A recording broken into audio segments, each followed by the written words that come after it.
വീണ വിജയനെ സംബന്ധിച്ചിടത്തോളം ഇനി ഒരു പ്രതീക്ഷയുടെ ഒരു നേരിയ വൈക്കോൽ തുരുമ്പ് പോലും ഇല്ല. എല്ലാം നഷ്ടപ്പെട്ടിരിക്കുന്നു. ഇ.ഡി. ആകെ കലിപ്പിലാണ്. അതാണ് ഏറ്റവും പ്രധാനപ്പെട്ട കാര്യം. അതായത് വീണ വിജയനെ എത്രയും പെട്ടെന്ന് ജയിലിലാക്കാൻ വേണ്ടി ശ്രമിച്ചതാരാണെന്നറിയോ? അത് ഇവിടുത്തെ അന്തംഗമികളാണ്. അതായത് ഇ.ഡി. ഉദ്യോഗസ്ഥന്മാർ റെയ്ഡ് നടത്താൻ വന്നപ്പോ റെയ്ഡ് നടത്തിക്കോട്ടെ, കാരണം വീണ വിജയനെതിരെയുള്ള ഒരു കേസല്ലേ. വീണ വിജയനെതിരെയുള്ള കേസിൽ എന്തിനാണ് പ്രതിഷേധിക്കാൻ പോകുന്നത്? Veena Vijayan SFI കാരിയല്ല, DYFI കാരിയല്ല, CPM കാരിയല്ല. പിന്നെ എന്തിനാണ് വീണ വിജയന്റെ ഒരു തട്ടിപ്പ് കേസിൽ, വീണ വിജയന്റെ ഒരു അഴിമതി കേസിൽ എന്തിനു പോയി കണ്ട് അടി വാങ്ങാൻ പോകുന്നു എന്ന് ഈ അന്തംഗമികളോട് ആരും പറഞ്ഞു കൊടുത്തില്ല. അന്തംഗമികളെ ഇളക്കി വിട്ടു. പോയി കണ്ട് പിണറായി വിജയന്റെ വീടിന്റെ മുന്നിൽ നിന്ന് മുദ്രാവാക്യം വിളിക്കാൻ പറഞ്ഞു. ഇ.ഡി. ഉദ്യോഗസ്ഥന്മാരെ ആക്രമിക്കാൻ വേണ്ടി പറഞ്ഞു. അങ്ങനെയാണ് ഈ കഥയില്ലാത്ത, തലയിൽ വെളിച്ചമില്ലാത്ത ഈ അന്തംഗമികൾ പോയിട്ട് ഇ.ഡി. ഉദ്യോഗസ്ഥന്മാരെ മുഴുവൻ ആക്രമിച്ചു. അവരുടെ കാർ അടിച്ചു തകർത്തു. അവസാനം എന്തായി? വധശ്രമത്തിന്, വെറുതെ അല്ല, വധശ്രമം, രാജ്യവിരുദ്ധ പ്രവർത്തനം, ഇത്രയും കാര്യങ്ങൾക്ക് വേണ്ടിയിട്ട് ഈ 26 അന്തംഗമികൾ, ഇവരുടെ വീടൊക്കെ കണ്ടാൽ, ഞാനത് നേരത്തെ പറഞ്ഞിരുന്നു, ഞാൻ വീട് ആവർത്തിക്കുന്നില്ല. ഈ 26 പേര് ഇപ്പൊ കസ്റ്റഡിയിലാണ്.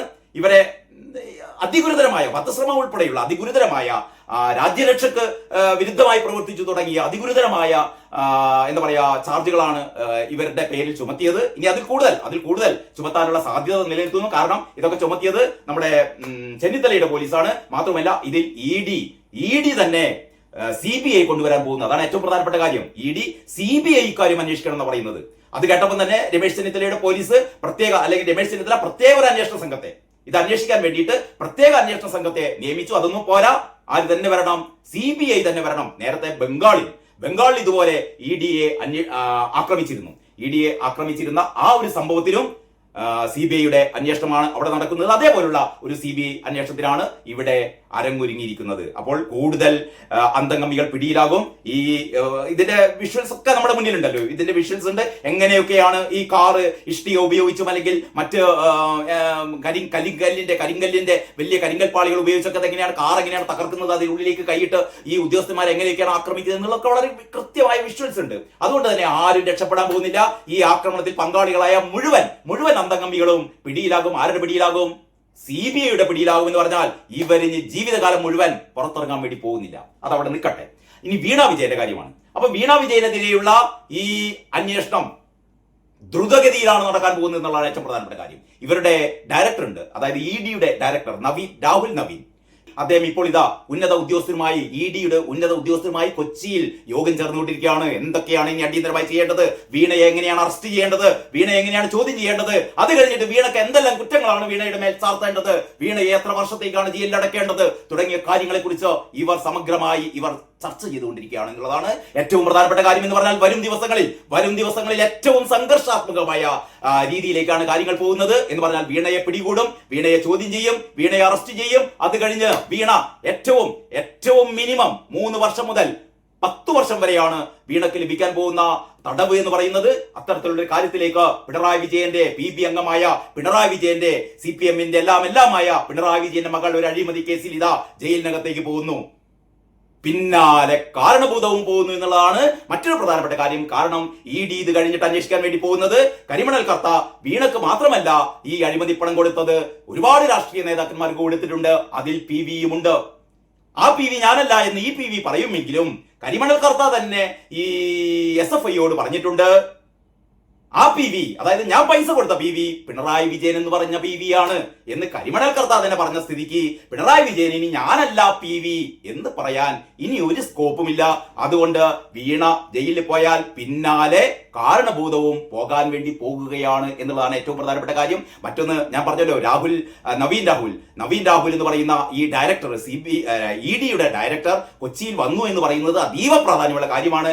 മുമ്പേ ഒരുപാട് ഇ.ഡി കേസുകൾ ഇവിടെ ഉണ്ടായിട്ടുണ്ട്. പക്ഷേ ഈ പറയുന്ന ഇ.ഡിയുടെ ഡയറക്ടർ രാഹുൽ നവീൻ ഇതുവരെ കേരളത്തിലെത്തി അദ്ദേഹത്തിന്റെ നേതൃത്വത്തിൽ ഒരു അന്വേഷണവും നടന്നിട്ടില്ല. നേരത്തെ ബംഗാളിൽ ഇതേപോലെ ഇ.ഡിക്കെതിരെ ആക്രമണം ഉണ്ടായപ്പോൾ അവിടെ തമ്പടിച്ചുകൊണ്ട് CBI അന്വേഷണത്തിൽ ഉത്തരവിടുകയും അല്ലെങ്കിൽ അവിടുത്തെ ഈ പറയുന്ന എല്ലാവിധ നടപടിക്രമങ്ങളുടെയും നേതൃത്വം കൈക്കൊള്ളുകയും ചെയ്ത രാഹുൽ നവീൻ കേരളത്തിലാണ് ഇപ്പോൾ വന്നിരിക്കുന്നത്. രാഹുൽ നവീന്റെ നേതൃത്വത്തിൽ ഏറ്റവും ദ്രുതഗതിയിൽ തന്നെ വീണക്കെതിരെ നടപടികൾ ഒരു ഭാഗത്ത് ആരംഭിക്കും. മറ്റൊരു ഭാഗത്ത് ഇ.ഡിയെ ആക്രമിച്ച മുഴുവൻ അന്തംഗമികളെയും പിടികൂടുകയും അവർക്കെതിരെ CBI അന്വേഷണം ആവശ്യപ്പെട്ടുകൊണ്ടുള്ള നടപടിക്രമങ്ങളിലേക്ക് ഇഡി കടക്കുകയും ചെയ്യും. അതേ അവസരത്തിൽ തന്നെ മറ്റൊരു സ്വകാര്യ ഒരു പൊതു താല്പര്യ ഹർജി വന്നിട്ടുണ്ട് കണ്ണൂരിൽ നിന്ന്. അതായത് ഈ സംഭവത്തിൽ ഈ സംഭവം എന്ന് പറയുന്നത് ഫെഡറൽ സംവിധാനത്തിന്റെ ലംഘനമാണ്, ഏറ്റവും വലിയ ക്രമവിരുദ്ധ പ്രശ്നമാണ് ഇവിടെ നടന്നത്. അതുകൊണ്ട് ഈ കേസ് CBI അന്വേഷിക്കണമെന്ന് ആവശ്യപ്പെട്ടുകൊണ്ട് മറ്റൊരു പൊതു താല്പര്യ ഹർജി കൂടി വന്നിട്ടുണ്ട്. അത് അടുത്ത മാസം 3-ാം തീയതിയിലേക്കാണ് മാറ്റിവെച്ചത്. അപ്പോൾ ചുരുക്കി പറഞ്ഞാൽ CPM-നെ സംബന്ധിച്ചിടത്തോളം ഇനിയുള്ള ദിവസങ്ങൾ അഗ്നിപരീക്ഷണത്തിന്റെ ദിവസങ്ങളാണ്. അഗ്നിപരീക്ഷണത്തിന്റെ മാത്രമല്ല, അവരുടെ ഒരു അഗ്നിപരീക്ഷണം എന്നല്ല ഇതിനെ പറയേണ്ടത്. ഇതിനെ വിശേഷിപ്പിക്കേണ്ടത് CPM അതിന്റെ ശവക്കുഴി തോണ്ടി അവരുടെ ഒരു ശവമടക്ക് തന്നെയാണ് ഈ വരുന്ന മാസങ്ങളിൽ സംഭവിക്കാൻ പോകുന്നത് എന്നുള്ളതാണ് ഏറ്റവും പ്രധാനപ്പെട്ട കാര്യം. കാരണം വീണ വിജയൻ ജയിലിലാവുന്നതോടുകൂടി CPM-ന്റെ കാറ്റ് പകുതി പോകും. പിന്നാലെ കാരണഭൂതം കൂടി പോയാൽ മുഴുവനായിട്ട് പോകും. പിന്നെ CPM എന്ന് പറയുന്ന പാർട്ടി ഉണ്ടാവില്ല. ആ രീതിയിലേക്കാണ് കാര്യങ്ങൾ പോകുന്നത്. CMRL കമ്പനിയിൽ നിന്ന് ചെയ്യാത്ത സേവനത്തിന് വീണ വിജയൻ 2.78 കോടി രൂപ മാസപ്പടിയായി വാങ്ങി എന്നുള്ള കാര്യം ഇൻകം ടാക്സിന്റെ ഇന്ററിം സെറ്റിൽമെന്റ് ക്വാസി ജുഡീഷ്യൽ ബോഡിയായ ഇന്ററിം സെറ്റിൽമെന്റ് ബോർഡിന്റെ വിധിയിലുണ്ടായിരുന്നു.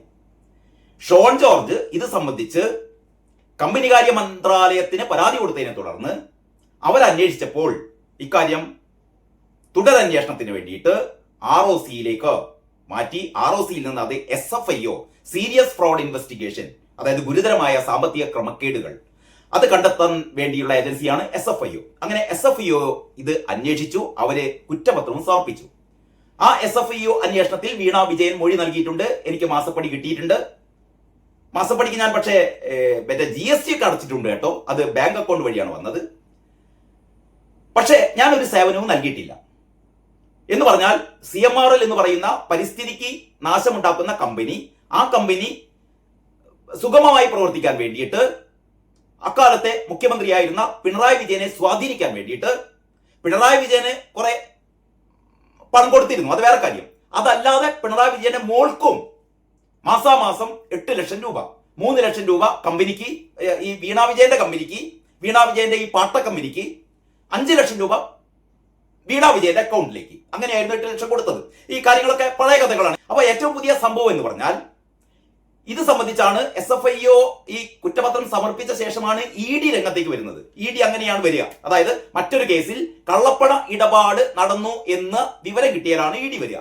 അപ്പോൾ ഈ CMRL കമ്പനി കരിമണൽ കർത്ത വീണക്ക് നൽകിയ പണം കള്ളപ്പണമാണ് എന്നും ആ കള്ളപ്പണം വീണ എങ്ങനെയൊക്കെയാണ് വിനിയോഗിച്ചത് എന്നും കണ്ടെത്താനാണ് ED-യുടെ ഈ പുതിയ വരവ്.